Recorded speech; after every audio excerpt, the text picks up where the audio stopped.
തൗഹീദുമായി ബന്ധപ്പെട്ട് പലപ്പോഴും ചർച്ച വരുന്ന ഇത്തരം ചില സാങ്കേതിക ശബ്ദങ്ങൾ, എന്താണ് അതിൻ്റെ പശ്ചാത്തലം, എന്തിനാണ് അത്തരം പദങ്ങൾ ഉപയോഗിക്കുന്നത് എന്നതിൻ്റെ ഒരു വൈജ്ഞാനിക തലമാണ് ഈ സംസാരത്തിൽ ഉദ്ദേശിക്കുന്നത്. ഈ രംഗത്ത് നാം ചെലവഴിക്കുന്ന ഊർജവും സമയവും സമ്പത്തുമെല്ലാം സ്വാലിഹായ അമലായി റബ്ബ് സുബ്ഹാനഹു വ തആല നമ്മിൽ നിന്ന് കബൂലാക്കുമാറാവട്ടെ. തൗഹീദുമായി ബന്ധപ്പെട്ട് പ്രധാനമായും നമ്മുടെ മുൻഗാമികൾ 5 വാചകങ്ങളാണ് ഇത്തരത്തിൽ ഉപയോഗിച്ചതായി നമ്മൾ കാണുക.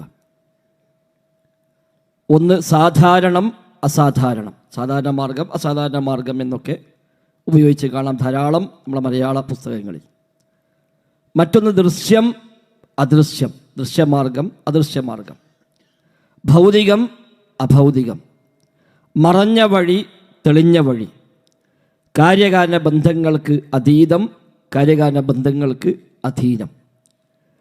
ഈ 5 പദങ്ങളാണ് ഏറ്റവും പ്രധാനമായി കെ എം മൗലവി റഹിമഹുല്ലാ മുതൽ വക്കം മൗലവി മുതൽ ഇങ്ങോട്ട് നമ്മുടെ മുജാഹിദ് പ്രസ്ഥാനത്തിലെ പൂർവ്വകാല നേതാക്കന്മാർ മുഴുവനും ആധുനികരും ഇന്നുള്ളവരുമൊക്കെ ഉപയോഗിച്ചു പോരുന്ന പ്രധാനപ്പെട്ട 5 പദങ്ങളാണ് നമ്മൾ ഈ കണ്ടത്. എന്തിനാണ് ഇത്തരം പദങ്ങൾ യഥാർത്ഥത്തിൽ ഉപയോഗിക്കുന്നത് എന്ന് നമ്മൾ മനസ്സിലാക്കേണ്ടതുണ്ട്. തൗഹീദ് പറഞ്ഞാൽ പോരെ, അല്ലാഹുവിന് മാത്രം പ്രാർത്ഥിക്കാൻ പറ്റുള്ളൂ പറഞ്ഞാൽ പോരെ, ഇതൊക്കെ ആവശ്യമുണ്ടോ എന്ന് തോന്നുന്നുവെങ്കിൽ ആ ആവശ്യം എന്താണ് എന്നാണ് മനസ്സിലാക്കുന്നത്. യഥാർത്ഥത്തിൽ നമ്മുടെ നാട്ടിൽ സമസ്തക്കാരായ ആളുകളും പ്രത്യക്ഷത്തിൽ അംഗീകരിക്കുന്ന ഒരു പൊതുവായ കാര്യമാണ് അള്ളാഹുവിനെ മാത്രമേ ആരാധിക്കാവൂ, ആരാധന അള്ളാഹുവിന് മാത്രമേ പാടുള്ളൂ, പ്രാർത്ഥന അള്ളാഹുവിന് മാത്രമേ പാടുള്ളൂ എന്ന് സമസ്തക്കാരും പ്രത്യക്ഷത്തിൽ അംഗീകരിക്കുന്നു. ചെയ്തി തിരിച്ചാണെങ്കിലും, ചെയ്തികളും അവരുടെ നിലപാടുമൊക്കെ തിരിച്ചാണെങ്കിലും പറയുമ്പോൾ അവർ പറയും ഇബാദത്ത് അള്ളാഹ്ക്ക് മാത്രം, ലാ ഇലാഹ ഇല്ലല്ലാഹ്, അള്ളാഹു അല്ലാതെ ഇലാഹായി ആരാധനക്കർഹനായി മറ്റാരുമില്ല, അതുകൊണ്ട് ഇബാദത്ത് മുഴുവൻ അള്ളാഹുവിനാണ്, ആരാധന മുഴുവൻ അള്ളാഹുവിനാണ്, പ്രാർത്ഥന മുഴുവൻ അള്ളാഹുവിനാണ് എന്ന് അവരും പ്രത്യക്ഷത്തിൽ സമ്മതിക്കാറുണ്ട്. ഇനി അഥവാ അള്ളാഹു അല്ലാത്തവരെയും ആരാധിക്കാം എന്ന് സമസ്തക്കാർ നേർക്കുനേരെ പറഞ്ഞിരുന്നുവെങ്കിൽ അപ്പം നമ്മളും അവൻ തമ്മിലുള്ള ചർച്ചയുടെ റൂട്ട് തീർച്ചയായും മറ്റൊന്നാകുമായിരുന്നു. അള്ളാഹു അല്ലാത്തവരെയും ആരാധിക്കാം എന്നായിരുന്നു അവരുടെ വാദമെങ്കിൽ നമുക്കവിടെ തെളിയിക്കേണ്ടത് എന്താണ്? അള്ളാഹിനെ മാത്രമേ ആരാധിക്കാവൂ എന്നാണ് തെളിയിക്കേണ്ടത്. സമസ്തക്കാർ അഥവാ പറയുന്നുവെങ്കിൽ എന്ത്, അള്ളാഹിനെ മാത്രമല്ല അല്ലാത്തവരെയും ആരാധിക്കാം, ഇബാദത്ത് ചെയ്യാം എന്ന് സമസ്തക്കാർ പറയുന്നുവെങ്കിൽ നമ്മൾ തെളിയിച്ചു കൊടുക്കേണ്ടത് അള്ളാഹിനെ മാത്രമേ ആരാധിക്കാൻ പറ്റുള്ളൂ എന്നാണ്. അപ്പം മക്കത്തെ മുശ്രിക്കീങ്ങൾ നബിയോട് പറഞ്ഞ വാചകം അതാണ്, മഹാന്മാരെയും ആരാധിക്കാം, ലാത്തയെയും ആരാധിക്കാം, ഉസ്സയെയും ആരാധിക്കാം, അള്ളാഹ് മാത്രമൊന്നുമല്ല ഇലാഹ് എന്നാണ് അവരെ വാദം. അവിടെയാണ് അള്ളാഹു മാത്രമാണ് ഇലാഹ് എന്ന് തന്നെ നബി തങ്ങളവരെ പഠിപ്പിക്കാൻ സമയം കണ്ടെത്തിയത്. പക്ഷെ സമസ്തക്കാരുടെ വാദം അള്ളാഹിനെ മാത്രമേ ആരാധിക്കാവൂ എന്ന് ഞങ്ങളും സമ്മതിക്കുന്നു എന്നാണ്. അതുകൊണ്ട് അതല്ല ഇനി നമ്മളും അവൻ തമ്മിൽ തെളിയിക്കേണ്ടുന്ന ഭാഗം. അതുപോലെ തന്നെ ആരോടും പ്രാർത്ഥിക്കാം, അള്ളാഹുവിന് മാത്രമൊന്നുമല്ല പ്രാർത്ഥിക്കേണ്ടത് എന്നായിരുന്നു വാദമെങ്കിൽ അവിടെ നമ്മൾ തെളിയിക്കേണ്ടത് എന്താണ്? ഇന്ന് കാണുന്ന ഈ രൂപത്തിലല്ല.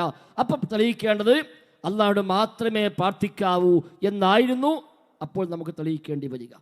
പക്ഷേ സമസ്തക്കാരായ ആളുകൾ പറയും, ഞങ്ങൾ ആരാ പ്രാർത്ഥിക്കുന്നത് മൊഹീദ്ദീൻ ശൈഖിനോട്, ഞങ്ങളൊക്കെ പ്രാർത്ഥിക്കുന്നത് അള്ളാഹുവിനോട് തന്നെയാണ്, അള്ളാഹുവിനെ മാത്രമേ പ്രാർത്ഥിക്കാൻ പാടുള്ളൂ എന്നാണ് സമസ്തക്കാർ പ്രത്യക്ഷത്തിൽ പുറത്തേക്ക് അവർ പറഞ്ഞുകൊണ്ടിരിക്കുന്നത്. പിന്നെന്താ ചെയ്യുന്നത്? സ്വാഭാവികമായി അവർ ചെയ്യുന്നത് അള്ളാഹുവോട് മാത്രമേ പ്രാർത്ഥിക്കാവൂന്ന് പറയുകയും അല്ലാത്തോടും പ്രാർത്ഥിക്കുകയും ചെയ്യുകയാണ് പ്രവൃത്തിപഥത്തിൽ അവർ ചെയ്തുകൊണ്ടിരിക്കുന്നത്. അതിനവർ പറയുന്ന ന്യായം, ഞങ്ങൾ പ്രാർത്ഥിക്കുന്നില്ല, ഞങ്ങൾ സഹായം തേടുന്നേ ഉള്ളൂ എന്നാണ്. ഞങ്ങളാരും അള്ളാഹു അല്ലാത്തവർ പ്രാർത്ഥിക്കുന്നില്ല, ഞങ്ങൾ മഹാന്മാരോട് സഹായം തേടുന്നു, അള്ളാഹു നൽകിയ കഴിവിൽ നിന്ന് സഹായിക്കുമെന്ന വിശ്വാസത്തിൽ ഞങ്ങൾ അവിടെ സഹായം ചോദിക്കുന്നേയുള്ളൂ, അത് പ്രാർത്ഥനയല്ല, നിങ്ങളതിന് പ്രാർത്ഥന എന്ന് പേരിട്ടതാണ് എന്നാണ് സമസ്തക്കാർ ഇവിടെ സ്ഥാപിക്കാൻ ശ്രമിക്കാറുള്ളത്. അപ്പോൾ സ്വാഭാവികമായും എപ്പോഴാണ് ആരാധനയാവുക, എപ്പോഴാണ് പ്രാർത്ഥനയാവുക, എന്താണ് ആരാധന, എന്താണ് പ്രാർത്ഥന എന്നതായി ചർച്ചയുടെ മർമ്മം.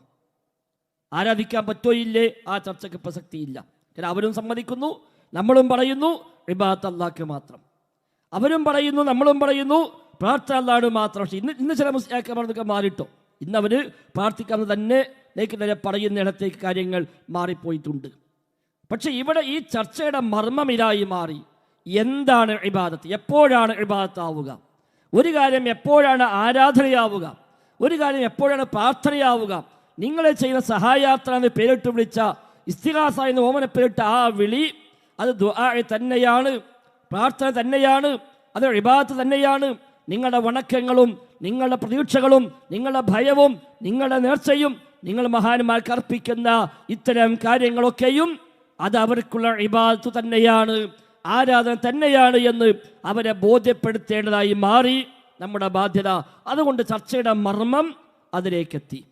അതല്ലാതെ ഈ വാചകങ്ങളൊന്നും മുൻഗാമികൾ വെറുതെ എടുത്ത് ഉപയോഗിച്ചതല്ല. ഇന്നും മുസ്ലിയാക്കന്മാർ ആ പഴയ വാദം സ്ഥാപിക്കാൻ അവർ ഇപ്പോഴും കടന്ന് ശ്രമിക്കലുണ്ട്. ഞങ്ങളാരും പ്രാർത്ഥിക്കുന്നില്ല എന്നത് പേരോട് മുസ്ലിയുടെ ഒരു പ്രസംഗം നിങ്ങൾ ശ്രദ്ധിക്കുക. ഞങ്ങൾ പ്രാർത്ഥിക്കലില്ല, ഞങ്ങൾ മഹാന്മാരോട് അപേക്ഷിക്കലാണ്, ഞങ്ങൾ സഹായം തേടലാണ്.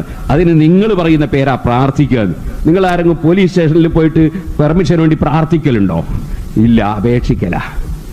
ദൈവത്തോട് ചോദിക്കുന്നതിന്, ഈശ്വരനോട് ചോദിക്കുന്നതിന്, പടച്ചവനോട് ചോദിക്കുന്നതിന് പറയുന്ന വാക്കാണ് പ്രാർത്ഥിക്കുക എന്നുള്ളത്. സൃഷ്ടികളോട് ചോദിക്കുന്ന ചോദ്യത്തിന് പ്രാർത്ഥിക്കുക എന്ന് പറയുന്നത് മുജാഹിദീങ്ങൾ മനഃപൂർവ്വം ജനങ്ങളെ കൺഫ്യൂഷൻ ആക്കാൻ വേണ്ടി ഉണ്ടാക്കിയ ഒരു വാചകമാണത്. അപ്പൊ ഇതാണ് നമ്മൾ സ്ഥാപിക്കാൻ ശ്രമിക്കുന്നത്. ഞങ്ങളാരും പ്രാർത്ഥിക്കുന്നില്ല, പ്രാർത്ഥിച്ചു എന്ന് പറയാറില്ല. അത് ഞങ്ങളുടെ സഹായ തേട്ടത്തെ പ്രാർത്ഥനയാക്കി മാറ്റാൻ, ശിർക്കല്ലാത്ത തേട്ടത്തെ ശിർക്കാക്കി മാറ്റാൻ, ഞങ്ങളെ മുസ്ലിക്കാക്കി മാറ്റാൻ മുജാഹിദീങ്ങൾ കണ്ടെത്തിയ വഴിയാണ് ഇതിനൊക്കെ പ്രാർത്ഥന എന്ന് പേരിടുക. ഇതാണ് മുസ്ലിയാക്കന്മാർ പണ്ടേ പറഞ്ഞു പോരുന്നത്.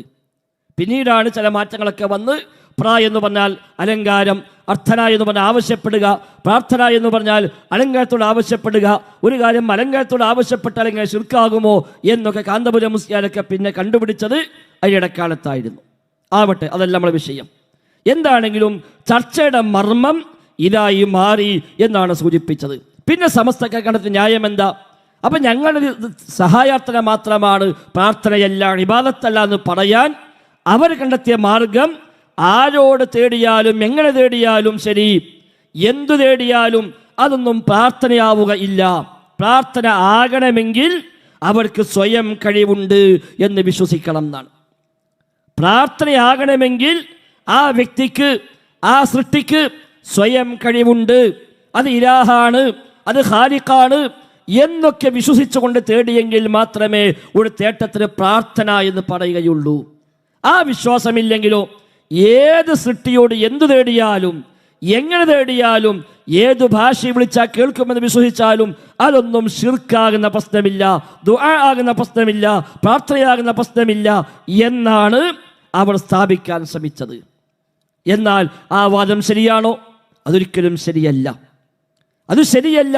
സ്വയം കഴിവുണ്ട് വിശ്വസിച്ചാലേ ഒരു തേട്ടം ഇബാദത്തായി മാറുകയുള്ളൂ എന്ന വാദം അത് ശരിയല്ല. കാരണം പ്രമാണങ്ങൾ എന്തിനെയെല്ലാം കുറിച്ച് എവിടെയെല്ലാം ഇബാദത്ത് എന്നും അതേപോലെ ദുആ എന്നും ശിർക്ക് എന്നും ഒക്കെ പരിചയപ്പെടുത്തിയോ അവിടെയൊന്നും സ്വയം കഴിവ് വകവെച്ചു കൊടുത്തപ്പോൾ മാത്രമല്ല പ്രമാണങ്ങൾ അങ്ങനെ പരിചയപ്പെടുത്തിയത്. ഉദാഹരണമായി ഹദീസിൽ വന്ന ചില പദപ്രയോഗങ്ങൾ കാണാം. സത്യം ചെയ്യലുമായി ബന്ധപ്പെട്ട് നബി തങ്ങൾ പറഞ്ഞു, മൻ ഹലഫ ബിഗൈരില്ലാ ഫഖദ് അശ്റക. മൻ ഹലഫ ബിഗൈരില്ലാ, അല്ലാഹു അല്ലാത്ത പേരിൽ വല്ലവരും സത്യം ചെയ്താൽ ഫഖദ് അശ്റക, തീർച്ചയായും അവൻ ശിർക്ക് ചെയ്തിരിക്കുന്നു. സത്യം ചെയ്യപ്പെടുന്ന ആൾക്ക് സ്വയം കഴിവുണ്ടെന്ന് വിശ്വസിച്ചാൽ എന്നല്ലല്ലോ, ആ വിശ്വാസത്തിലല്ലല്ലോ സത്യം ചെയ്യാനുള്ളത്. എന്നിട്ട് പോലും സത്യം ചെയ്താൽ ശിർക്ക് ചെയ്തുവെന്ന് നബി തങ്ങൾ പ്രത്യേകം പഠിപ്പിച്ചു. ഇന്നറുഖ വത്തമാഇമ വത്തിബലത ശിർക്കുൻ, ഉറുക്കുകൾ, ഏലസുകൾ, മന്ത്രങ്ങൾ അവയെല്ലാം ശിർക്കാകുന്നു എന്ന ആ പ്രയോഗവും തന്നെ സമാനമായവയാണ്. അവിടെയും ഒരു ഏലസിന് സ്വയം കഴിവുണ്ട്, ഒരു ഏലസ് ഇലാഹാണ് എന്നാരും വിശ്വസിക്കുമോ? ഇല്ല. എന്നിട്ട് പോലും ഏലസ് കെട്ടിയ ശിർക്കാണെന്ന് പറഞ്ഞു. അപ്പൊ സ്വയം കഴിവുണ്ട് എന്ന് വിശ്വസിക്കണമെന്നില്ല ശിർക്ക് വരാൻ. ഖാലിഖാണ്, ഇലാഹാണ് എന്ന് വിശ്വസിക്കണമെന്നില്ല ശിർക്ക് വരാൻ. വമൻ സഹറ ഫഖദ് അശ്റക, മറ്റൊരു ഹദീസിൽ കാണാം, വല്ലവനും സിഹ്ർ ചെയ്താൽ അവൻ ശിർക്ക് ചെയ്തു. സിഹ്ർ ചെയ്താൽ അവൻ ശിർക്ക് ചെയ്തു. കാരണം സിഹ്ർ ചെയ്യുമ്പോൾ ശിർക്കാണ് അവിടെ സംഭവിക്കുന്നത്.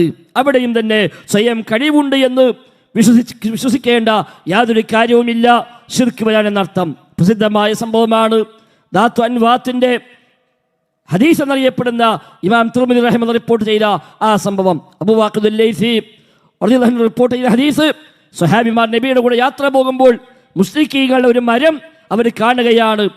വാള തൂക്കാൻ വേണ്ടി, ബറക്കത്തെടുക്കാൻ വേണ്ടിയൊക്കെ അവർ ഉപയോഗിക്കുന്ന ഒരു പുണ്യവൃക്ഷമായി മുശ്രിക്കീങ്ങൾ കണക്കാക്കുന്ന മരത്തിനരികെ കടന്നു പോവുകയാണ്. സ്വഹാബിമാർ പറയുന്നത്, ഹത്താ ഇദാ മറർനാ ബിശജറ യുഖാലു ലഹാ ദാത്തു അൻവാത്ത്, ദാത്തു അൻവാത്ത് എന്ന് പേരുള്ള ഒരു മരത്തിനരികെ ഞങ്ങൾ കടന്നുപോയി നബിയോടൊപ്പം. ഞങ്ങളൊക്കെ അന്ന് ഇസ്ലാമിലേക്ക് വന്നിട്ട് അധിക കാലമൊന്നുമായിട്ടില്ല. കുഫ്ർ ഒഴിവാക്കി ഇസ്ലാം സ്വീകരിച്ച് വന്നിട്ടേ ഉള്ളൂ.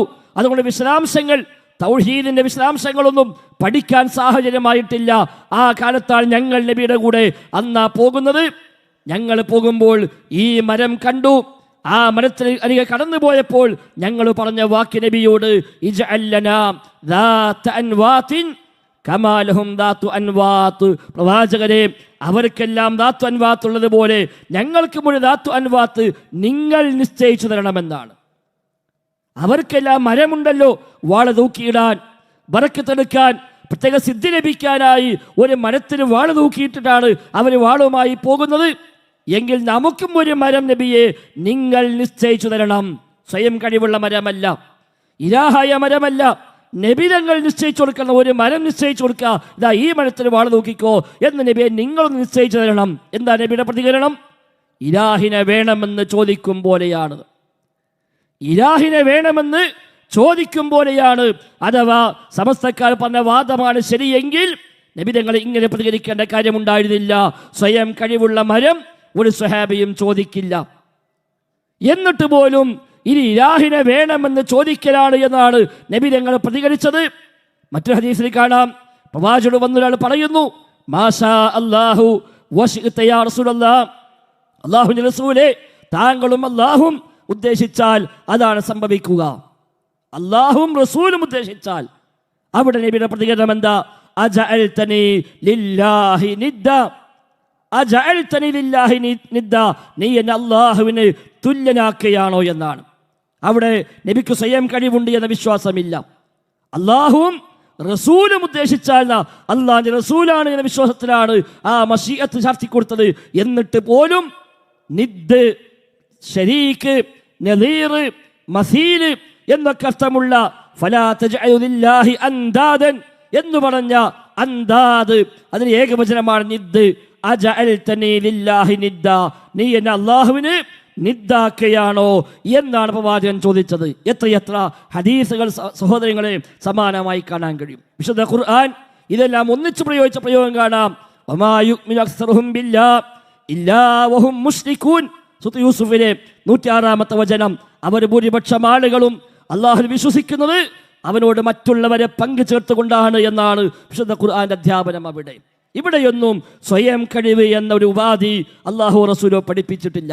അപ്പോൾ സ്വയം കഴിവ് വിശ്വസിച്ചില്ലെങ്കിലും, അങ്ങനെ ഒന്ന് വകവെച്ച് കൊടുത്തില്ല എങ്കിലും റഹ്മാനായ റബ്ബിന് നൽകേണ്ടത് പടപ്പുകൾക്ക് നൽകിയാൽ അതിൻ്റെ പേരാണ് ശിർക്ക് എന്ന് ഈ പ്രമാണങ്ങൾ നമ്മെ പഠിപ്പിക്കുന്നു. അതുകൊണ്ട് തന്നെ ഒരു കാര്യം ശിർക്കാകാൻ ആ സൃഷ്ടിക്ക്, ആ വ്യക്തിക്ക്, ആ മനുഷ്യന് സ്വയം കഴിവുണ്ട് എന്ന് വിശ്വസിക്കേണ്ട കാര്യമില്ല എന്ന് വ്യക്തമായി. ഇനി അഥവാ സ്വയം കഴിവുണ്ട് വിശ്വസിച്ചാലോ അതും ശിർക്ക് തന്നെയാണ്, സംശയമേതുമില്ല. സ്വയം കഴിവുണ്ട് വിശ്വസിച്ചാൽ അതും ശിർക്ക് തന്നെ. പക്ഷേ സ്വയം കഴിവുണ്ട് വിശ്വസിക്കേണ്ട യാതൊരു കാര്യവുമില്ല ഒരു കാര്യം ശിർക്കാവാൻ എന്നർത്ഥം. എങ്കിൽ പിന്നെ എപ്പോഴാണ് ശിർക്കാവുക? എന്താണ് മാനദണ്ഡം? ഒരു നേട്ടം പ്രാർത്ഥനയാവാൻ, ഒരു വണക്കം ആരാധനയാവാൻ, ഒരു ഭയം അല്ലെങ്കിൽ പ്രതീക്ഷ ഇബാദത്തായി മാറാൻ എന്താണ് മാനദണ്ഡം? സമസ്തക്കാർ പറഞ്ഞു സ്വയം കഴിവുണ്ടെന്ന് വിശ്വസിച്ചാലേ ആരാധനയായി മാറുകയുള്ളൂ. അത് ആവശ്യമില്ല, അങ്ങനെ വേണ്ട, ആ മാനദണ്ഡമില്ല എന്ന് നമ്മൾ മനസ്സിലാക്കി. എങ്കിൽ പിന്നെ എന്താണ് മാനദണ്ഡം? എപ്പോഴാണ് ആരാധനയായി മാറുക? എപ്പോഴാണ് ശിർക്കായി മാറുക, എപ്പോഴാണ് പ്രാർത്ഥന എന്ന് പറയുക എന്ന് തീർച്ചയായും ഇവിടെ വിശദീകരിച്ചു കൊടുക്കേണ്ടി വന്നു. അത് വ്യക്തമാക്കാൻ, അത് വിശദീകരിക്കാൻ ലോകാടിസ്ഥാനത്തിൽ തന്നെ വ്യത്യസ്തമായ കാലഘട്ടങ്ങളിൽ അഹ്ലുസുന്നയുടെ പണ്ഡിതന്മാർ വ്യത്യസ്തമായ പദപ്രയോഗങ്ങൾ നിർവഹിച്ചു പോന്നിട്ടുണ്ട്. ഓരോ കാലത്ത് അന്നത്തെ ആളുകൾക്ക് മനസ്സിലാക്കി കൊടുക്കാവുന്ന വ്യത്യസ്തമായ പദങ്ങൾ മുൻഗാമികളായ പണ്ഡിതന്മാർ ഉപയോഗിച്ചു പോന്നു. അതിൽപ്പെട്ട ഒരു പദപ്രയോഗമാണ് മാലാ യഖ്ദിറു അലൈഹി ഇല്ലല്ലാഹ്. തഫ്സീറുകളിൽ, അതേപോലെ ഹദീസിലെ വ്യാഖ്യാന ഗ്രന്ഥങ്ങളിൽ, അഖീദ ഗ്രന്ഥങ്ങളിൽ എല്ലാം നൂറ്റാണ്ടുകളായി ഉപയോഗിച്ചു പോന്ന ഒരു പദപ്രയോഗമാണ് മാലാ യഖ്ദിറു അലൈഹി ഇല്ലല്ലാഹ്. അല്ലാഹുവിനല്ലാതെ കഴിയാത്ത കാര്യങ്ങൾ, അല്ലാഹുവിനെ മാത്രം കഴിയുന്ന, ഒരു സൃഷ്ടിക്കും ചെയ്യാൻ കഴിയാത്ത, ഒരു പടപ്പിനും ചെയ്യാൻ കഴിയാത്ത, അള്ളാഹു അങ്ങനെ വ്യവസ്ഥ നിശ്ചയിച്ചിട്ടില്ലാത്ത കാര്യങ്ങൾ മാലാ യഖ്ദിറു അലൈഹി ഇല്ലല്ലാഹ്, അല്ലാഹു തആലക്കല്ലാതെ കഴിയാത്ത കാര്യങ്ങൾ. മറ്റൊരു പ്രയോഗമാണ് അൽ അസ്ബാബുൽ മുഅ്താദ. അൽ അസ്ബാബുൽ മുഅ്താദ, ചില പണ്ഡിതന്മാർ അൽ അസ്ബാബുൽ മഅറൂഫത്തുൽ മുഅ്താദ എന്നൊക്കെ പ്രയോഗിച്ച് കാണാൻ കഴിയും. കാര്യകാരണ ബന്ധങ്ങൾ, കാര്യകാരണ ബന്ധങ്ങൾ. അസ്സബബുൽ മുസബ്ബബാത്ത്, ഇതിന് മറ്റൊരു പദപ്രയോഗമാണ് അസ്സബബു വൽ മുസബ്ബബാത്ത്, കാര്യകാരണ ബന്ധങ്ങൾ എന്ന പദപ്രയോഗങ്ങൾ.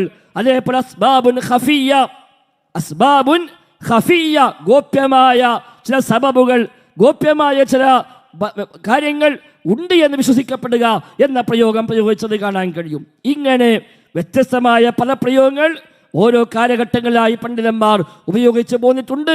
തഫ്സീർ റാസിയിൽ 100ഓളം സ്ഥലത്ത് ആവർത്തിച്ചു വന്ന പ്രയോഗമാണ് മാലാ യഖ്ദിറു അലൈഹി ഇല്ലല്ലാഹ് എന്ന ആ പദപ്രയോഗം. 100ഓളം സ്ഥലത്ത് അദ്ദേഹം ആവർത്തിച്ചു കൊടുക്കുന്നു. പല വിഷയങ്ങളും പറയുമ്പോൾ, മുഅ്ജിസത്ത് പറയുമ്പോൾ, കറാമത്ത് പറയുമ്പോൾ, സിഹർ പറയുമ്പോൾ, പൈശാചികമായ പ്രവർത്തനങ്ങൾ പറയുമ്പോൾ, ജിന്നുകളുടെ പ്രവർത്തന മേഖല പറയുമ്പോൾ, അവിടെയൊക്കെ ആവർത്തിച്ച് പ്രയോഗിച്ച പദപ്രയോഗമാണ് മാലാ യഖ്ദിറു അലൈഹി ഇല്ലല്ലാഹ്, അല്ലാഹു തആലക്കല്ലാതെ കഴിയാത്ത കാര്യം എന്നുള്ളത്. അതേപോലെ അള്ളാഹുവിൻ്റെ സഹായവും മനുഷ്യന്മാരുടെ സഹായവും വേർതിരിച്ച് പറയുന്നിടത്തും സൂറത്ത് അംഫാലിൽ റാസി റഹിമഹുല്ലാ ഇതേ പ്രയോഗം, ഈ അസ്ബാബുമായി ബന്ധപ്പെട്ട പ്രയോഗം പ്രയോഗിച്ച് നമുക്ക് അവിടെ കാണാൻ സാധിക്കുന്നുണ്ട്. ഹുവല്ലദീ അയ്യദക ബിനസ്രിഹി വബിൽ മുഅ്മിനീൻ, അല്ലാഹു തആല അവൻ്റെ സഹായം കൊണ്ട് നബിയെ താങ്കളെ ശക്തിപ്പെടുത്തിയിരിക്കുന്നു. വബിൽ മുഅ്മിനീന, മുഅ്മിനീങ്ങളെ കൊണ്ടും ശക്തിപ്പെടുത്തിയിരിക്കുന്നു എന്ന് അല്ലാഹ് പറയുന്നുണ്ട്. അല്ലാഹു തആല അവൻ്റെ സഹായം കൊണ്ട് നബിയെ നിങ്ങളെ ശക്തിപ്പെടുത്തി, മുഅ്മിനീങ്ങളെ കൊണ്ടും ശക്തിപ്പെടുത്തി. അപ്പൊ അല്ലാഹ് ശക്തിപ്പെടുത്തി എന്ന് പറഞ്ഞു, മുഅ്മിനീങ്ങളെ കൊണ്ടും ശക്തിപ്പെടുത്തി എന്ന് പറഞ്ഞു. എന്താണ് ഈ വ്യത്യാസം? എന്താണ് രണ്ട് ശക്തിപ്പെടുത്തൽ വ്യത്യാസം?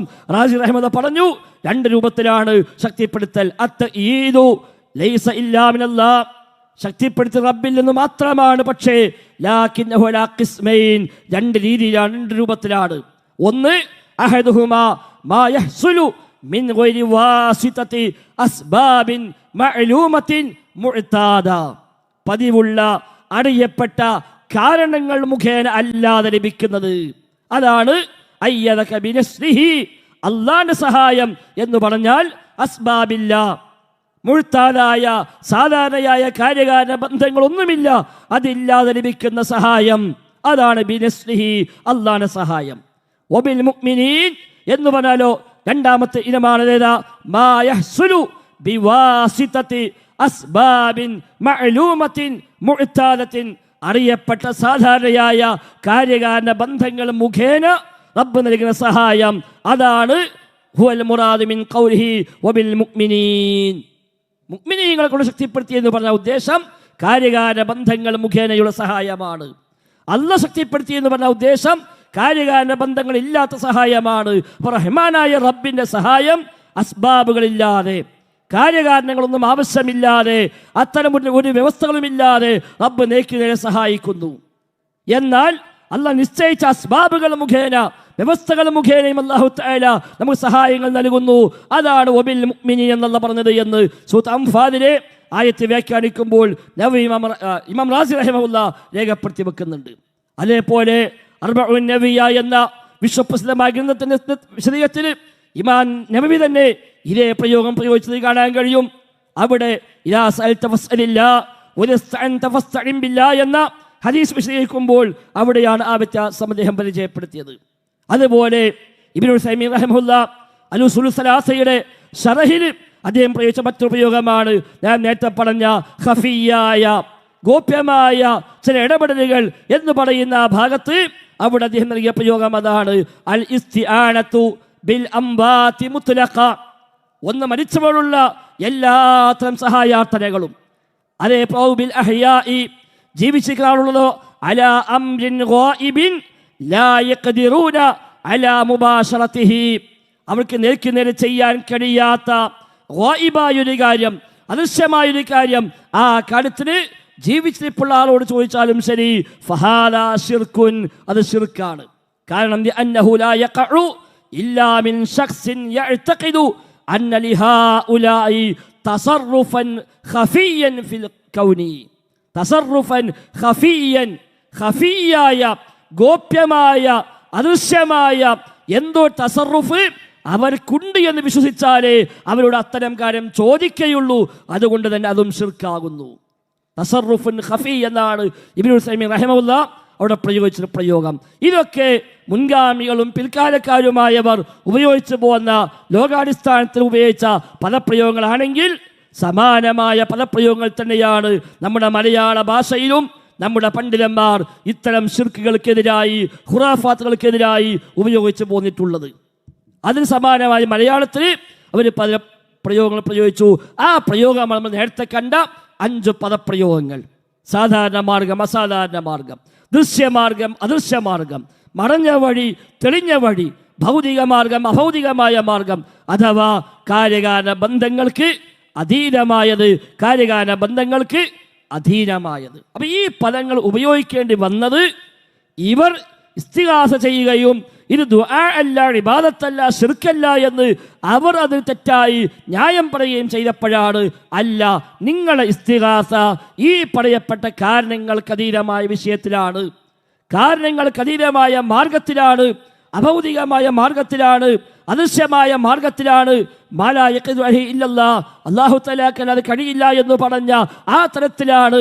അതേപോലെ അസ്ബാബുൽ മഅലൂമത്തുൽ മുഅ്താദ, പതിവായ അറിയപ്പെട്ട അസ്ബാബുകൾക്കപ്പുറത്താണ്, സമൂഹത്തിനപ്പുറത്താണ് എന്നുള്ള കാരണം നിർത്തിക്കൊണ്ട് ഇവിടെ ഈ സഹായാർത്ഥനകളെല്ലാം പ്രാർത്ഥന തന്നെയാണ്, അത് ശിർക്ക് തന്നെയാണ്, അത് ഇബാദത്ത് തന്നെയാണ് എന്ന് പഠിപ്പിക്കാൻ കേരളക്കരയിൽ, മലയാളത്തിൽ നമ്മുടെ പൂർവികരമായ പണ്ഡിതന്മാർ രംഗത്ത് വന്നത് ആ ഒരു തരത്തിൽ തന്നെയാണ്. പരപ്പനങ്ങാടി വാദപ്രതിവാദം എന്ന പേരിൽ 1950 കേരള ജംഇയ്യത്തുൽ ഉലമയും സമസ്ത കേരള ജംഇയ്യത്തുൽ ഉലമയും തമ്മിൽ നടത്താൻ തീരുമാനിച്ച് നടക്കാതെ പോയ ഒരു സംവാദമുണ്ട്. KJUവും അതേപോലെ സമസ്തയുടെ ജംഇയ്യത്തുൽ ഉലമയും ഔദ്യോഗികമായി പരസ്പരം നടത്താൻ നിശ്ചയിച്ചതാണ്. KM മൗലവി റഹിമഹുള്ളയാണ് അന്ന് KJU പ്രസിഡന്റ്, MCC ആണ് അന്ന് KJU സെക്രട്ടറി.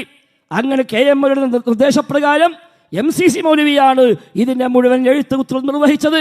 അദ്ദേഹം എഴുതുകയും KM മൗലവി പരിശോധിക്കുകയും KM മൗലവി അംഗീകാരം കൊടുത്തു പ്രത്യേകമായി അതിന് ഒരു മേലപ്പായി രേഖപ്പെടുത്തി കൊടുക്കുകയും ചെയ്തുകൊണ്ട് ഇതാണ് ഞങ്ങളുടെ പ്രസ്ഥാന നിലപാട് എന്ന് പറഞ്ഞ് എഴുതി കൊടുത്ത് അങ്ങോട്ടും ഇങ്ങോട്ടും ഒരു 8 കത്തുകൾ അങ്ങോട്ടും ഇങ്ങോട്ടും കൈമാറി അവസാനം സംവാദം നടക്കാതെ പോയി.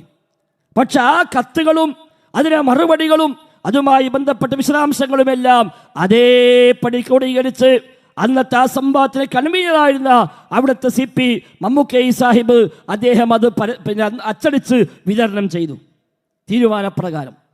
ആ പുസ്തകം മുതൽ ഇങ്ങോട്ട് പരിശോധിച്ചാൽ ഈ വ്യത്യാസങ്ങൾ നമുക്ക്, ഈ പ്രയോഗങ്ങൾ നമുക്ക് അവിടെ കാണാൻ കഴിയും. അവിടെ സമസ്ത കക്ഷിയുടെ ചോദ്യം എന്ന് പറഞ്ഞുകൊണ്ട് ആ പുസ്തകത്തെ 36-ാമത്തെ പേജിൽ കാണാൻ കഴിയും നമുക്ക് മൊഹീദ്ദീൻ ഷെയ്ഖ് രക്ഷിക്കണേ എന്ന തേട്ടം. അവിടെ ചോദ്യം കാണാം, സുഖക്കേട് ബാധിച്ച ഒരാൾ ഇന്ന് മൊഹീദ്ദീൻ ഷെയ്ഖ് എൻ്റെ സുഖക്കേട് മാറ്റിത്തരണമേ എന്ന് ഷെയ്ഖാണെന്ന് മാത്രം വിശ്വസിച്ച് വിളിച്ച് സഹായം അപേക്ഷിക്കുന്നത് ശിർക്കാണോ, ഹറാമാണോ, കറാഹിയത്താണോ, ഹലാലാണോ, സുന്നത്തോ വാജിബോ, ദീനിലെ ഹുക്കം എന്താണ്? ഇതാ ചോദ്യം. മൊഹീദ്ദീൻ ഷെയ്ഖ് ഷെയ്ഖാണെന്ന് മാത്രം വിശ്വസിച്ചുകൊണ്ട് ഇലാഹാന്ന് വിശ്വസിക്കുന്നില്ല, സ്വയം കഴിവുണ്ട് വിശ്വസിക്കുന്നില്ല, ഷെയ്ഖാന്ന് മാത്രം വിശ്വസിക്കുന്നുള്ളൂ. അങ്ങനെ സഹായം തേടിയാൽ എന്താണ് ഹുക്മ് എന്ന ചോദ്യം. മറുപടി, മൊഹീദ്ദീൻ ഷെയ്ഖ് എൻ്റെ സുഖക്കേട് മാറ്റിത്തരണമേ എന്ന ഒരു രോഗി ഷെയ്ഖിനെ ഷെയ്ഖാണെന്ന് മാത്രം വിശ്വസിച്ച് മൊഹീദ്ദീൻ ഷെയ്ഖിനെ വിളിച്ചു പ്രാർത്ഥിക്കുന്നത് ശിർക്കാകുന്നു, ഹറാമാകുന്നു, കുഫറാകുന്നു. എന്തുകൊണ്ടെന്നാൽ രോഗശമനത്തിൽ അള്ളാഹു നിശ്ചയിച്ചു തന്ന ചികിത്സാ മാർഗേണ അല്ലാതെ രോഗം സുഖപ്പെടുത്തുക എന്നത് അള്ളാഹുവിൻ്റെ പ്രത്യേക പ്രവൃത്തി മാത്രമാകുന്നു, മനുഷ്യന്റെ കഴിവിൽപ്പെട്ടതല്ല. രോഗം സുഖപ്പെടുത്തുക എന്നത് അള്ളാഹുവിൻ്റെ മാത്രം കഴിവാണ്, അത് മനുഷ്യന്റെ കഴിവല്ല. അതുകൊണ്ട് ആ കഴിവിനപ്പുറമുള്ളത് അല്ല നിശ്ചയിച്ച രോഗശമനത്തെ അല്ല നിശ്ചയിച്ച ചികിത്സാ മാർഗേണ അല്ലാത്ത വഴിയിൽ ആയതുകൊണ്ട് തന്നെ അത് ശിർക്കാണ് എന്നാണ്. ശേഷം അടുത്ത പേജിൽ വീണ്ടും കാണാം. ഈ മറുപടി പറഞ്ഞ ശേഷം അദ്ദേഹം പറയുന്നു, സൃഷ്ടികളുടെ കഴിവിൽ പെടാത്ത സംഗതികൾ സൃഷ്ടികളോട് അപേക്ഷിക്കുന്നത് ആ സൃഷ്ടിയിൽ സൃഷ്ടാവിൻ്റെ ഗുണം സിഫത്ത് ഉണ്ടെന്ന് സങ്കല്പിക്കുകയാകുന്നു. സൃഷ്ടികളുടെ കഴിവിൽ പെടാത്ത സംഗതികൾ സൃഷ്ടികളോട് അപേക്ഷിക്കുന്നത് ആ സൃഷ്ടിയിൽ സൃഷ്ടാവിൻ്റെ ഗുണമുണ്ടെന്ന് സങ്കല്പിക്കുകയാകുന്നു. മനുഷ്യ കഴിവും പറഞ്ഞു, സൃഷ്ടി കഴിവും പറഞ്ഞു. ചില മനുഷ്യന്മാരെ കണ്ടെത്തിയില്ല. ഇപ്പൊ ചില മുജാഹിദീങ്ങൾ മനുഷ്യ കഴിവൊക്കെ മാറ്റി സൃഷ്ടി കഴിവ് എന്നാക്കിയിട്ടുണ്ട്, ജിന്നിനെ ഉള്ളിൽ കൊണ്ടുവരാൻ വേണ്ടി എന്നാണ്. 1950 KJUവിൻ്റെ ഒന്നാമത്തെ പ്രസിഡന്റ് KM മൗലവിയും അന്നത്തെ സെക്രട്ടറി MCC മൗലവിയും കൂടി എഴുതിയ മുജാഹിദ് പ്രസ്ഥാനത്തിന് ഔദ്യോഗിക ആശയമായി പറഞ്ഞു കൊടുത്ത സമസ്തക്കാരുമായി സംവാദത്തിന് എഴുതി കൊടുത്ത രേഖയാണ്. ആ രേഖയിലാണ് പറഞ്ഞത്, സൃഷ്ടികളെ കഴിവിൽ പെടാത്ത സംഗതികൾ സൃഷ്ടികളോട് അപേക്ഷിക്കുന്നത് ആ സൃഷ്ടിയിൽ സൃഷ്ടാവിൻ്റെ ഗുണം അഥവാ സിഫത്ത് ഉണ്ട് എന്ന് സങ്കല്പിക്കുകയാകുന്നു. എന്ന് വെച്ചാൽ അള്ളാഹുവിൻ്റെ അധികാരത്തിലും പ്രവർത്തികളിലും സൃഷ്ടികളെ പങ്കു ചേർക്കുകയാകുന്നു അവൻ ചെയ്യുന്നത്. ഇത് ശിർക്കും കുഫ്റും തന്നെയാകുന്നു. അവിടുന്ന് ഇങ്ങോട്ട് ധാരാളമായ ഗ്രന്ഥങ്ങളിൽ ഇതേ പ്രയോഗങ്ങൾ പ്രയോഗിച്ചത് കാണാൻ കഴിയും നമുക്ക്. വക്കമൗലി റഹിമഹുല്ല ഇതേ പല പ്രയോഗങ്ങൾ തന്നെ അദ്ദേഹത്തിൻ്റെ ഭാഷയിൽ അദ്ദേഹം രേഖപ്പെടുത്തി. ഇയ്യാക നഅ്ബുദു വഇയ്യാക നസ്തഈൻ, നിന്നെ മാത്രമേ ആരാധിക്കൂ, നിന്നോട് മാത്രമേ സഹായം അർത്ഥിക്കൂ എന്ന ആയത്ത് വെച്ചുകൊണ്ട് വക്കം മൗലവിയോട് ചോദ്യം വരികയാണ്. അങ്ങനെയാണെങ്കിൽ പരസ്പരം സഹായം ചോദിക്കുന്നുണ്ടല്ലോ, തമ്മിൽ ചോദിക്കുന്നുണ്ടല്ലോ, എങ്കിൽ പിന്നെ നിന്നോട് മാത്രമേ സഹായം തൊടൂ എന്ന് പറഞ്ഞാൽ എന്താ അതിനർത്ഥമുള്ളത്? എന്ന ആയത്ത് കൂടി ചേർത്ത് ചോദിക്കുന്നു. തമ്മിൽ സഹകരിക്കണമെന്ന് ഇവിടെ പറയുന്നു. അള്ളാഹുയുടെ സഹായം തേടാവൂ എന്ന് അപ്പുറത്തും പറയുന്നു. ഇത് എങ്ങനെ രണ്ടും കൂടി യോജിപ്പിക്കാൻ കഴിയും? വക്കം മൗലവിയുടെ പ്രതികരണമാണ്, അല്ലാഹു തആലയെ അല്ലാതെ മറ്റാരെയും ഒന്നിനെയും ഇബാദത്തിൻ്റെ നിലയിൽ വണങ്ങരുത് എന്ന് അവൻ നമ്മോട് ശാസിച്ചിരിക്കുന്നു. എന്തെന്നാൽ അസ്ബാബുകളുടെ അഥവാ കാരണങ്ങളുടെ അപ്പുറത്തുള്ള അദൃശ്യമായ അല്ലെങ്കിൽ ദിവ്യമായ അധികാരശക്തി അവന് മാത്രമേയുള്ളൂ. കണ്ടോ, അസ്ബാബുകളുടെ അഥവാ കാരണങ്ങൾക്കപ്പുറത്തുള്ള അദൃശ്യമായ അല്ലെങ്കിൽ ദിവ്യമായ അധികാരശക്തി അവന് മാത്രമേ ഉള്ളൂ, അതിൽ മറ്റാർക്കും പങ്കില്ല. ഇതേ പ്രയോഗം അസ്ബാബുമായി ബന്ധപ്പെട്ട അതേ പ്രയോഗം വക്കം മൗലവി റഹിമഹുല്ല അവിടെ കൊണ്ടുവരുന്നു. KM മൗലവി റഹിമഹുല്ല അദ്ദുആ വൽ ഇബാദ എന്ന പുസ്തകത്തിൽ ഇതേ ആശയം നവവി ഇമാമിന്റെ ശറഹുൽ അർബഈനിലെ ആ വാചകത്തെ അതേപടി മലയാളത്തിലേക്ക് ആക്കിക്കൊണ്ടാണ് KM മൗലവി റഹിമഹുല്ല അവിടെ പ്രയോഗിച്ച പ്രയോഗം.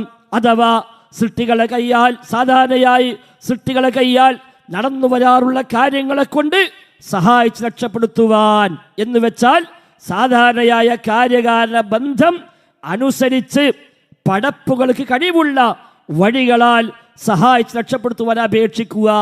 ഈ വിധത്തിൽ സൃഷ്ടിയോട് ഇസ്തിഗാസ ചെയ്യൽ ജായിസാണെന്ന് എല്ലാവരും സമ്മതിക്കുന്ന വാസ്തവമാകുന്നു. ഇങ്ങനെ KM മൗലവി റഹിമഹുല്ല വിശദീകരിക്കുന്നു. ധാരാളം പണ്ഡിതന്മാർ ഉദ്ധരങ്ങൾ കാണാം. കണ്ണൂർ P. അബ്ദുൽ ഖാദിർ മൗലവി ഇതേ ആശയം പ്രയോഗിച്ചത് കാണാം. സ്ക്രീനിൽ കാണാം. നിങ്ങൾക്ക് ഓരോന്നും വായിച്ച് നമ്മുടെ സമയം കളയുന്നില്ല. PK മൂസ മൗലവി റഹിമഹുല്ല അദ്ദേഹം അമാനി മൗലവിയുടെ കൂടെ തഫ്സീർ എഴുതാൻ കൂടിയ മഹാപണ്ഡിതനാണല്ലോ PK മൂസ മൗലവി റഹിമഹുല്ല. അദ്ദേഹം ഒന്നുകൂടി വ്യക്തമായി തന്നെ പറഞ്ഞു, ലാ ഇലാഹ ഇല്ലല്ലാഹ് എന്നതിൻ്റെ അർത്ഥത്തെ വിശദീകരിച്ചുകൊണ്ട് അദ്ദേഹം പറയുന്ന വിശദാംശങ്ങൾ കാണാം. അതിന് അവസാനം അദ്ദേഹം പറഞ്ഞ വാചകം, അപ്പോൾ അഭൗതികമായ മാർഗത്തിലൂടെ സൃഷ്ടികൾക്ക് ഗുണമോ ദോഷമോ വരുത്തി തീർക്കുവാൻ ആർക്കെങ്കിലും ഏതെങ്കിലും വിധേന സാധിക്കുമെന്ന് വിചാരിച്ചു കഴിഞ്ഞാൽ ആ വിചാരവും ആ വിശ്വാസവും പ്രവൃത്തികളും തൗഹീദിനെതിരായി ഭവിക്കുന്നു, അല്ലെങ്കിൽ ശിർക്കായി തീരുന്നു. കണ്ടോ, അഭൗതികമായ മാർഗത്തിലൂടെ സൃഷ്ടികൾക്ക് ഗുണമോ ദോഷമോ വരുത്തി തീർക്കാൻ ആർക്കെങ്കിലും ഏതെങ്കിലും വിധേന സാധിക്കുമെന്ന് വിശ്വസിച്ചാൽ തന്നെ ശിർക്കാണ്. തേടേണ്ട കാര്യമില്ല. ആ വിശ്വാസം തന്നെ ശിർക്കാണ്, അതിനുമായി ബന്ധപ്പെട്ട പ്രവർത്തനങ്ങളോ അതും ശിർക്കാണ് എന്ന് PK മൂസ മൗലവി റഹിമഹുല്ല വ്യക്തമായിരുന്നു. രണ്ടത്താണ് സെയ്ദ് മൗലവിയും ഇതേ പ്രയോഗം പ്രയോഗിച്ചത് കാണാം. അതേപോലെ മുഹമ്മദ് അമാനി മൗലവി റഹിമഹുല്ല, K ഉമർ മൗലവി റഹിമഹുല്ല, K കുഞ്ഞീലി മൗലവി റഹിമഹുല്ല തുടങ്ങിയവരൊക്കെ വ്യക്തമായി ഇതേ പ്രയോഗങ്ങൾ തന്നെ പ്രയോഗിച്ചത് സ്ക്രീനിൽ കാണാം. നിങ്ങൾ സ്വസ്ഥമായി വായിച്ചു നോക്കുക. അഭൗതികമായ കഴിവ്, കാര്യകാല ബന്ധങ്ങൾക്കതീതമായ കഴിവ്, അദൃശ്യമായ കഴിവ് അല്ലാഹു തആലക്ക് മാത്രമേയുള്ളൂ. കുഞ്ഞീദ് മദനി അദ്ദേഹത്തിന് ഇസ്ലാമിന് ജീവൻ എന്ന പുസ്തകത്തിലും ഇസ്ലാമിന് അടിത്തറ തൗഹീദ് എന്ന പുസ്തകത്തിലും ആവർത്തിച്ച് പ്രയോഗിച്ച പ്രയോഗമാണ് ഇത്തരം കഴിവുകൾ അല്ലാഹു തആലക്ക് മാത്രമേയുള്ളൂ. അവൻ്റെ പടപ്പുകളിൽ ആർക്കും ആ കഴിവില്ല. സൃഷ്ടികളിൽ ആർക്കും ആ കഴിവില്ല, പടപ്പുകളിൽ ആർക്കും ആ കഴിവില്ല, അല്ലാഹു തആലക്ക് മാത്രമേ ആ കഴിവുള്ളൂ എന്ന് കുഞ്ഞീദ് മദനി റഹിമഹുല്ല ആവർത്തിച്ച് വ്യക്തമാക്കുന്നു. AP അബ്ദുൽ ഖാദിർ മൗലവി അൽമനാളിൽ കൈകാര്യം ചെയ്ത ചോദ്യങ്ങളുടെ മറുപടികൾ എന്ന ആ പംക്തി അത് പിന്നീട് പുസ്തകമാക്കി അതേ പേരിൽ പ്രസിദ്ധീകരിച്ചു. ആ പുസ്തകത്തിൽ ഒന്നാമത്തെ വാള്യത്തിൽ ഒന്നാമത്തെ ചോദ്യം ബിൽഖീസിന്റെ സിംഹാസനം എന്ന വിഷയമാണ്. ഒരു മുസ്ലിം ചോദിച്ചതാണ്. സുലൈമാൻ നബി സല്ലല്ലാഹു ജിന്നോട് ചോദിച്ചുവല്ലോ, ആരാണ് ബിൽഖീസിന്റെ സിംഹാസനം കൊണ്ടുവരിക എന്ന്. എന്നാൽ നിങ്ങൾ പറയുന്നു അദൃശ്യ മാർഗത്തിൽ സഹായം ചോദിക്കൽ ശിർക്കാണ് എന്ന്. അപ്പോൾ സുലൈമാൻ നബി ശിർക്ക് ചെയ്തോ എന്നാണ് ചോദ്യം. ആ ചോദ്യത്തിന് എന്താണ് ആ സംഭവം എന്ന് AP അബ്ദുൽ ഖാദിർ റഹിമഹുല്ല വിശദീകരിച്ചു. ആയത്തുകൾ കൊടുത്തു, തഫ്സീറുകൾ നൽകി. എല്ലാം നൽകിയതിനു ശേഷം 8ാമത്തെ പേജിൽ അദ്ദേഹം പറയുകയാണ്, എന്തുണ്ടിതിൽ ശിർക്ക്, എന്തുണ്ടിതിൽ ശിർക്ക്. എന്താ ശിർക്കുള്ളതാണ്? പ്രാർത്ഥന അല്ലാഹു അല്ലാത്തതാകുമ്പോഴാണല്ലോ ശിർക്കാവുക. അഭൗതികമായ മാർഗത്തിൽ കാര്യം സാധിച്ചു തരാനുള്ള ആവശ്യപ്പെടാനാണ് പ്രാർത്ഥന. അത് അല്ലാഹുവിന് മാത്രമേ ഇവിടെ ഉണ്ടായിട്ടുള്ളൂ. ഒരിക്കലും ജിന്നിനോട് അദൃശ്യമാർഗത്തിൽ തേടിയിട്ടില്ല. മാത്രവുമല്ല അദ്ദേഹം പ്രത്യേകം എടുത്തു പറഞ്ഞു, ഇവിടെ ജിന്നിന്റെ കഴിവിൽപ്പെട്ട, ജിന്നിന്റെ കഴിവിന് ആസ്പദമായ കാര്യമാണ് ഇവിടെ സഹായത്തിനായി ഉപയോഗിച്ചത്. അഭൗതികതയുടെ പ്രശ്നമേ ഇല്ല, അഭൗതികതയുടെ പ്രശ്നമേ ഇല്ല എന്നുകൂടി അതേ മറുപടിയിൽ AP അബ്ദുൽ ഖാദിർ മൗലവി റഹിമഹുല്ല നൽകിയതായി കാണാൻ കഴിയും. സഹോദരങ്ങളെ, ഇങ്ങനെ വളരെ വിശദമായി സമസ്തക്കാരുമായി തൗഹീദ് പഠിപ്പിക്കാൻ, അവരുടെ നിലപാട് തെറ്റാണെന്നും ശിർക്കാണ് എന്നും അത് ദുആ തന്നെയാണ് എന്നും പഠിപ്പിക്കുവാനായി നമ്മുടെ മുൻഗാമികൾ ഉപയോഗിച്ചു പോകുന്ന പദപ്രയോഗങ്ങളാണ് ഈ പ്രയോഗങ്ങളൊക്കെ. അഥവാ സമസ്തന്റെ വാദം ചുരുക്കി പറഞ്ഞാൽ അഭൗതികമായ കഴിവ്, അസാധാരണമായ കഴിവ് അല്ലാഹു തആലക്ക് മാത്രമല്ല, അത് ഏത് സൃഷ്ടികൾക്കും ഉണ്ടാകാം. അംബിയാനുണ്ടാകും, ഔലിയാനുണ്ട്, ജിന്നുകൾക്കുണ്ട്, മലക്കുകൾക്കുണ്ട് എന്നാണ് സമസ്തക്കാരുടെ വാദം. ഏത് സൃഷ്ടിക്കും അദൃശ്യമായ കഴിവുണ്ട് എന്നാണ്. ധാരാളം പുസ്തകങ്ങളിൽ അവർ ആവർത്തിച്ച് ചെയ്ത് കാണാം. പൊന്മള അബ്ദുൽ ഖാദിർ മുസ്ലിയാരുടെ ഫത്വകൾ ഫതവ മുഹീസുന എന്ന പേര് പ്രസിദ്ധീകരിച്ചിട്ടുണ്ട്. അതിൽ കാണാം ഇത് എഴുതി വെച്ചത്. നെല്ലിക്കുത്ത് ഇസ്മായിൽ മുസ്ലിയാർ അഖീദത്തുൽ സുന്നയിൽ ധാരാളമായി ഹെഡിങ്ങൾ തന്നെ നൽകിക്കൊണ്ട് അദ്ദേഹം ഇത് വിശദീകരിച്ചത് കാണാൻ കഴിയും. എന്നു വേണ്ട സമസ്തയുടെ ഇപ്പോഴത്തെ പ്രസിഡന്റ് കൂടിയായ ജിഫ്രി മുത്തുക്കോയ തങ്ങൾ അദ്ദേഹം തന്നെ അത് പ്രസംഗിക്കുന്ന ഒരു ഭാഗം കൂടി കേൾക്കാം നമുക്ക്. അള്ളാഹ് അറിയണത് പോലെ അറിയുന്നല്ല നമ്മൾ സുന്നികൾ പറയണത്. അങ്ങനെ ചില ആളുകൾക്കൊരു വിശ്വാസമുണ്ട്. അള്ളാഹ് അറിയണതൊക്കെ അറിയണോ, പക്ഷെ അള്ളാഹ് അറിയണത് പോലെ അറിയുന്നല്ല. അള്ളാഹ് അറിയണ അള്ളാഹ്ക്ക് യാതൊരു നിലക്കുള്ള മാധ്യമങ്ങളിലേക്കും ആവശ്യമില്ല. കണ്ടോ, അള്ളാഹു അറിയുന്നതൊക്കെ അറിയും, പക്ഷെ അള്ളാഹു അറിയുന്ന പോലെ അറിയില്ല. ഇതാ വ്യത്യാസം. അള്ളാഹു തആല അറിയുന്ന എല്ലാം മഹാന്മാരും അറിയും. പിന്നെ എന്താ വ്യത്യാസം? അള്ളാഹ് അറിയുന്ന പോലെ അറിയില്ല. അതെന്താ? അള്ളാഹ്ക്ക് സ്വയം കഴിവുണ്ട്, ഇവർക്ക് സ്വയം കഴിവില്ല. ഇവർക്ക് അള്ളാഹ് കൊടുത്ത കഴിവാണ്. കൊടുത്ത കഴിവ് വെച്ചുകൊണ്ട് അള്ളാഹ് അറിയുന്ന ഏത് കാര്യവും അറിയാം എന്നാണ് സമസ്തന്റെ പ്രസിഡന്റ് തന്നെ പ്രഖ്യാപിച്ചത്. മാത്രവുമല്ല, അതുകൊണ്ടാണ് CM മടവൂര് മുദബ്ബിറുൽ ആലം ലോകം നിയന്ത്രിക്കുന്നു എന്ന് പറഞ്ഞപ്പോഴും സമസ്തക്കാരന് ബേജാറൊന്നുമില്ല. കാരണം എന്താ? അള്ളാഹ് കഴിവ് കൊടുത്തു എന്ന് വിശ്വസിച്ചാൽ മതി എന്നാണ്. അവസാനം CM പടച്ചോന പറഞ്ഞപ്പോഴോ അതിനും ശിർക്കൊന്നും പറയാൻ പറ്റൂല എന്നാ. പേരോട് മുസ്ലിയാർ ശിർക്കാന്ന് പറഞ്ഞപ്പോഴേക്ക് അദ്ദേഹത്തിന് അനുയായികൾ തന്നെ സോഷ്യൽ മീഡിയ ഇറങ്ങി, ഉസ്താദെ ശിർക്കാന്ന് പറയാൻ പറ്റൂല, കാരണം നിങ്ങൾ ഞങ്ങളെ പഠിപ്പിച്ചത് കൊടുത്ത കഴിവ് വിശ്വസിച്ചാൽ കുഴപ്പമില്ല എന്നല്ലേ. അപ്പൊ ലോകം പടക്കാനുള്ള കഴിവ് അല്ലാഹ് CMന് കൊടുത്തു എന്ന് വിശ്വസിച്ചാൽ ശിർക്കാവൂലല്ലോ എന്ന് ന്യായം പറഞ്ഞുകൊണ്ട് രംഗത്തിറങ്ങി. അവർ ന്യായം പറഞ്ഞു, ഇവർക്കൊക്കെ അഭൗതികമായ കഴിവുണ്ട്. നെല്ലിക്കുത്ത് ഇസ്മായിൽ മുസ്ലിയാരുടെ ഈ വിഷയത്തിലെ പുളിക്കൽ മുഖാമുഖത്തിലെ പ്രസംഗം അത് ധാരാളമായി കേട്ടതാണ്. ഒന്നുകൂടെ കേൾക്കാം നമുക്കത്. അഭൗതികമായ സഹായമാണ് അള്ളാഹു ചെയ്യുന്നത്. അഭൗതികമായ സഹായം അള്ളാഹു അല്ലാത്തവർ ചെയ്യുകയില്ല എന്ന് ഖുർആനിലില്ല. അങ്ങനെ ഖുർആൻ ഒരായത്തും തെളിയിക്കാൻ കഴിയൂല. നേരെ മറിച്ച് അഭൗതികമായ സഹായം അള്ളാഹു അല്ലാത്തവർ ചെയ്യും എന്ന് തന്നെയാണ് ഖുർആനിലുള്ളത്. ഒരു ചെറിയ ആയത്ത് മനസ്സിലാക്കിയാൽ മതി. വൽ മലായികത്തു ബഅദ ദാലിക ലഹീർ. അള്ളാഹുവിന്റെ സഹായത്തിന് പുറമെ മലക്കുകളും സഹായിക്കുമെന്ന് ഖുർആൻ വ്യക്തമായി പറഞ്ഞിട്ടുണ്ട്. മലക്കുകളുടെ സഹായം ഭൗതികമല്ല, അഭൗതികമാണ്. സാധാരണമല്ല, അസാധാരണമാണ്. കാര്യകാരണ ബന്ധങ്ങൾക്ക് അതീതമാണ്. ചുരുക്കത്തിൽ അഭൗതികമായ സഹായം അത് അള്ളാഹു മാത്രമേ ചെയ്യുകയുള്ളൂ, മറ്റ് അമ്പിയാക്കളോ മലക്കുകളോ ചെയ്യുകയില്ലെന്ന് ഖുർആനിൽ ഇല്ല. ഉണ്ടെന്ന് പറയുന്നത് ശുദ്ധ കളവാണ്. ആർക്കും തെളിയിക്കാനും സാധ്യമല്ല. ഇതാണ് ഇവിടെ അടിസ്ഥാനം. അള്ളാഹു മാത്രമൊന്നുമല്ല അഭൗതികമായി സഹായിക്കുക, അള്ളാഹ് മാത്രമൊന്നുമല്ല കാര്യകാല ബന്ധങ്ങൾക്ക് അധികമായി സഹായിക്കുക. ആരും സഹായിക്കും. തെളിവെന്താ? വൽ മലായികത്തു ബഅദ ദാലിക ലഹീർ. മലക്കുകളും സഹായിക്കുമെന്ന് അല്ലാഹു ഖുർആനിൽ പറഞ്ഞില്ലേ എന്നാ. അവിടെ മലക്കിന്റെ സഹായം അഭൗതികമാണ് എന്ന് അവർ കണ്ടെത്തി. അവിടെയാണ് ഈ പദപ്രയോഗങ്ങൾ നമ്മുടെ മുൻഗാമികൾ ഉപയോഗിച്ചത്. മലക്ക് സഹായിച്ചാലും അതേപോലെ ജിന്ന് സഹായിച്ചാലും ജിന്ന് ഉപദ്രവിച്ചാലും എന്തൊക്കെ കാര്യങ്ങൾ നടന്നാലും അതൊന്നും അഭൗതികമായതല്ല, കാര്യകാല ബന്ധങ്ങൾക്ക് അതീതമായതല്ല. അള്ളാഹു നിശ്ചയിച്ചു കൊടുത്ത വ്യവസ്ഥ എന്താണോ, കാരണങ്ങൾ എന്താണോ, ആ വ്യവസ്ഥ പ്രകാരം മാത്രമേ ജിന്നാവട്ടെ മലക്കാവട്ടെ മനുഷ്യരാവട്ടെ മറ്റു ജീവികളാവട്ടെ ഏത് സൃഷ്ടികളും പ്രവർത്തിക്കുന്നത് ഈ വ്യവസ്ഥ പ്രകാരം മാത്രമാണ്. കാര്യകാല ബന്ധങ്ങൾക്ക് അതീതമെന്ന് പറഞ്ഞാൽ ആ വ്യവസ്ഥക്കെല്ലാം അപ്പുറത്ത്, സൃഷ്ടികളെല്ലാം വ്യവസ്ഥകൾക്ക് അപ്പുറത്ത് മാലാ യഖ്ദിറു അലൈഹി ഇല്ലല്ലാഹ്, അല്ലാഹുവിനല്ലാതെ കഴിയാത്ത കാര്യങ്ങൾ, അൽ അസ്ബാബുൽ മഅലൂമത്തുൽ മുഅ്താദ, സാധാരണയുള്ള കാര്യകാല ബന്ധങ്ങൾക്ക് അതീതമായ കാര്യങ്ങൾ എന്നുള്ള പ്രയോഗങ്ങളാണ് അഹ്ലുസുന്ന എല്ലാ കാലത്തും പഠിപ്പിച്ചത്. അതുകൊണ്ട് തന്നെ ഈ രണ്ട് വാദങ്ങൾ തമ്മിലാണ് ഇവിടെ ഏറ്റുമുട്ടിയത്. സമസ്തയുടെ വാദം അമ്പിയാക്കള്, ഔലിയാക്കള്, ജിന്നുകള്, മലക്കുകള് തുടങ്ങിയവയ്ക്കെല്ലാം അഭൗതികമായ കഴിവുണ്ട്, അഥവാ കാര്യകാല ബന്ധങ്ങൾക്കെതിരമായ കഴിവുണ്ട് എന്ന് സമസ്ത വാദിച്ചു. അല്ല, അതിന് കഴിവില്ല. അത്രയും കഴിവ് അല്ലാഹു തആലക്ക് മാത്രമേയുള്ളൂ, അവന്റെ പടപ്പുകളിൽ ആർക്കും ആ കഴിവില്ല എന്ന് മുജാഹിദ് പ്രസ്ഥാനവും വാദിച്ചു. ഈ രണ്ട് വാദങ്ങൾ തമ്മിലാണ് ഇവിടെ ഏറ്റുമുട്ടിയത്.